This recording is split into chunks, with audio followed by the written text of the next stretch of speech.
અમે અહીંયા નવનીતભાઈની મુલાકાત માટે પહોંચ્યા છે. નવનીતભાઈ તરફથી અને અત્યારે હાલ જે પ્રમાણે સમાજની સાથે મોટી સંખ્યામાં અહીંયા લોકો પણ ઉપસ્થિત છે. શું કહેશું? એસઆઈટીની તપાસ એમ કરો ને તમે. સૌપ્રથમ પહેલાં તો તમે શું કહેવાનું કરો? ઉલતાણા ગામનો મારા ભજનદાસ બાપાના ગામમાં અમે પધારેલા છે અને બાપાના આશીર્વાદથી અને આજે આખો બનાવ બન્યો છે એના કારણે આખા સમાજમાં જે એકતાનો માહોલ જે બની ગયો છે એ બધાનો ખૂબ ખૂબ એક આભાર માનું છું કે આખા સમાજમાં જે એકતાનો માહોલ જે આ બની ગયો છે. દિવેશભાઈ, તમે અને તમારા કાકા બાપુજી દ્વારા સરકારમાં ખાસ આગેવાનો દ્વારા રજૂઆત, એસઆઈટીની રચના થઈ, આ તપાસ શરૂ થઈ છે. જે આરોપીઓ છે તેને રિમાન્ડ પણ લીધા છે વધારાના.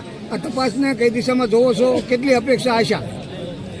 આ ગુજરાતની ભાજપની સરકાર છે અને અમે જ્યારે આ મોવડી મંડળ નવનીતભાઈ વતી જ્યારે આ રજૂઆત કરવા સરકાર સમક્ષ ગયા હતા, સીએમ સાહેબ ખૂબ પોઝિટિવ હતા અને સાહેબે 2 જ કલાકના અંદર એસઆઈટીની તપાસ આપી દીધી અને એના પછીના સતત એ તમામ જે બાહોશ અધિકારીઓ છે એની તપાસને આગળ ધપાવી રહ્યા છે અને અમે એ તપાસથી સંતોષ છીએ.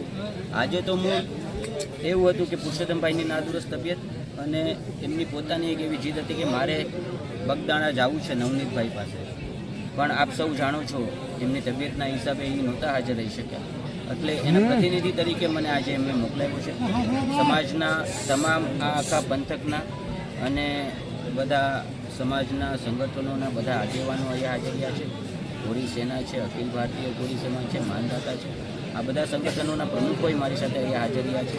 સમાજના મુખ્ય પ્રમુખોય આજુબાજુના ગામથી બધા સરપંચો પધારેલા છે.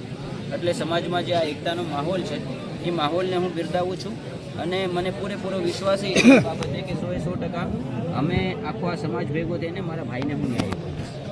ભાઈ, જે પ્રમાણે અત્યારે સીટ જે પ્રમાણે તપાસ કરી રહી છે, કેટલો વિશ્વાસ છે અને